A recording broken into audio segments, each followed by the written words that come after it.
श्रीमन्नारायणाय नमः। श्री विष्णु पुराण में समुद्र मंथन का प्रसंग आता है, जिसके मथने से अनेक प्रकार की वस्तुएं निकली थीं, जैसे कामधेनु गाय, ऐरावत हाथी, कल्प वृक्ष, विष, अमृत और श्री माता लक्ष्मी जी। जब समुद्र में से अमृत निकला तो दैत्य लोग बड़े प्रसन्न हुए और सोचने लगे, अब हम इस अमृत को पीकर अजर अमर हो जाएंगे। लेकिन भगवान विष्णु जानते थे कि यदि यह अमृत दैत्यों ने पी लिया तो ये तीनों लोकों में आतंक मचा देंगे। यह सोचकर भगवान विष्णु मोहिनी का रूप धारण करके आए और देवताओं को अमृत पिला दिया। अब दैत्यों ने देखा कि अमृत तो देवता पी गए, इसका मतलब भगवान विष्णु ने हमारे साथ छल किया है। ऐसा सोचकर वे देवताओं के साथ युद्ध करने लगे। युद्ध में पराजय दैत्यों की ही हुई, क्योंकि अमृत तो देवता पी गए थे।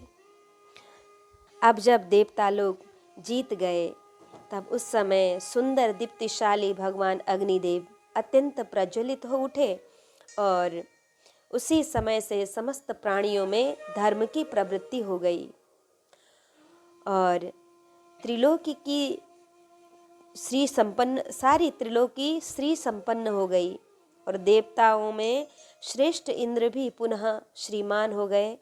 तदंतर इंद्र ने स्वर्ग में जाकर फिर से देव राज्य पर अधिकार पाया और उसके बाद इंद्र ने पद्महस्ता श्री लक्ष्मी जी की इस प्रकार स्तुति की कि संपूर्ण लोकों की जननी।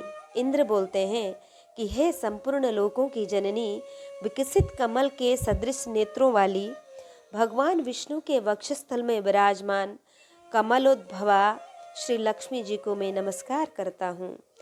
कमल ही जिनका निवास स्थान है, कमल ही जिनके कर कमलों में सुशोभित है तथा कमल दल के समान ही जिनके नेत्र हैं, उन कमलमुखी कमलनाभा प्रिया श्री कमला देवी को मैं वंदन करता हूँ।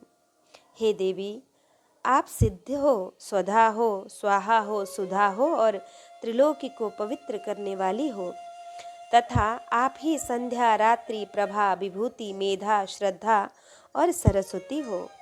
हे शोभने, यज्ञ, विद्या, कर्मकांड, महाविद्या और गुह्य विद्या आप ही हो, तथा हे देवी, आप ही मुक्ति फलदायिनी आत्मविद्या हो।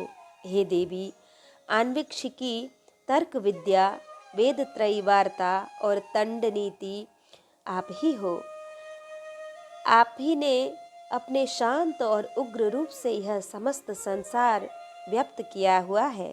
हे देवी, आपके बिना और ऐसी कौन स्त्री है जो देव देव भगवान गदाधर के योगी जन चिंतन सर्व यज्ञमय शरीर का आश्रय पा सकें। हे देवी, आपके छोड़ देने पर संपूर्ण त्रिलोकी नष्ट प्राय हो गई थी। अब आप ही ने उन्हें पुनः जीवन दान दिया है। हे महाभागे, स्त्री, पुत्र, गृह, धन, धान्य तथा सुहृद, ये सब सदा आप ही के दृष्टिपात से मनुष्य को मिलते हैं। हे सर्व पावनी मातेश्वरी, हमारे कोख, गोष्ठ, गृह, भोग सामग्री, शरीर और स्त्री आदि को आप कभी न त्यागें, अर्थात इनमें भरपूर रहें। अयि विष्णु वक्षस्थलो निवासिनी, हमारे पुत्र, सुहृद, पशु और भूषण आदि को आप कभी न त्यागें। हे अमले, जिन मनुष्यों को आप छोड़ देती हैं, उन्हें मानसिक बल, शौच, सत्य और शील आदि गुण भी शीघ्र ही त्याग देते हैं। हे माता, आपकी कृपा दृष्टि होने पर तो गुणहीन पुरुष भी शीघ्र ही शील आदि संपूर्ण गुण और कुलीनता तथा ऐश्वर्य आदि से संपन्न हो जाते हैं। हे देवी, जिस पर आपकी कृपा दृष्टि है वही प्रशंसनीय, वही गुणी है, वही धन्य भाग्य, वही कुलीन और वही बुद्धिमान है तथा वही शूरवीर और पराक्रमी है। हे विष्णु प्रिय, हे जगत जननी, आप जिससे विमुख हो उसके तो शील आदि सभी गुण तुरंत अवगुण रूप हो जाते हैं। हे माता, हे देवी, आपके गुणों का वर्णन करने में तो श्री ब्रह्मा जी की रचना भी समर्थ नहीं है, तो फिर मैं क्या वर्णन कर सकता हूँ। अतः हे कमल नयने, अब मुझ पर प्रसन्न हो और मुझे कभी न छोड़ें। तब श्री लक्ष्मी जी देवराज इंद्र की स्तुति से प्रसन्न होकर बोली, हे देवेंद्र, मैं तेरे इस स्तोत्र से अति प्रसन्न हूँ। तुझको जो भी अभिष्ट हो वही वर मांग ले, मैं तुझे वर देने के लिए ही यहाँ आई हूँ। तब इंद्र बोले, हे देवी, यदि आप मुझे वर देना चाहती हैं और मैं यह वर पाने योग्य हूँ, तो मुझको पहला वर तो यह दीजिए कि आप इस त्रिलोकी का कभी न त्याग करें। और हे समुद्र संभवे, दूसरा वर मुझे यह दीजिए कि जो कोई आपकी इस स्तोत्र से स्तुति करे उसे आप कभी न त्यागें। श्री लक्ष्मी जी बोली, हे देवश्रेष्ठ इंद्र, मैं अब इस त्रिलोकी को कभी न छोड़ूंगी। तेरे स्तोत्र से प्रसन्न होकर मैं तुझे यह वर देती हूँ। तथा जो कोई मनुष्य प्रातःकाल और सायंकाल के समय इस स्तोत्र से मेरी स्तुति करेगा, उससे भी मैं कभी विमुख न होंगी। इस प्रकार कहकर श्री लक्ष्मी माता अंतर्ध्यान हो गई। तो अब हम जानेंगे कि वह स्तुति संस्कृत में किस तरह से गाई जाती है और उसमें कितने श्लोक हैं, मैं आपको बता देती हूँ। इंद्र उवाच नमस्ते सर्वलोकानां जननी मज्ज संभवां श्रिया मुनीन्द्र पद्माक्षीं विष्णुवक्षस्थलस्थितां पद्मालयां पद्मकरां पद्मपत्रनिभेक्षणां वन्दे पद्ममुखीं देवीं पद्मनाभप्रियामहं। त्वं सिद्धिस्त्वं स्वधा स्वाहा सुधा त्वं लोकपावनी संध्या रात्रिः प्रभाभूतिर्मेधा श्रद्धा सरस्वती। यज्ञविद्या महाविद्या गुह्यविद्या च शोभने आत्मविद्या च देवी त्वं विमुक्तिफलदायिनी।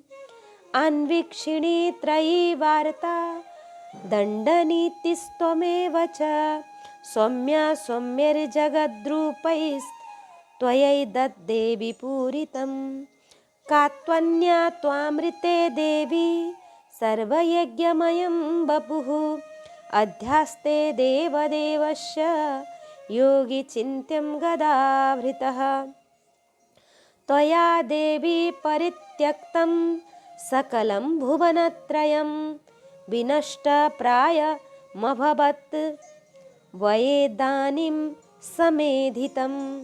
दारः पुत्रस्तथा गार सुहृद्धान्यधनादिकं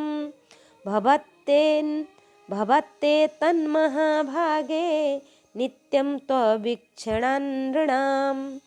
शरीरारोग्यमैश्वर्य मरीपक्षक्षयः सुखं देवी त्वद्दृष्टिदृष्टानां पुरुषाणां न दुर्लभं।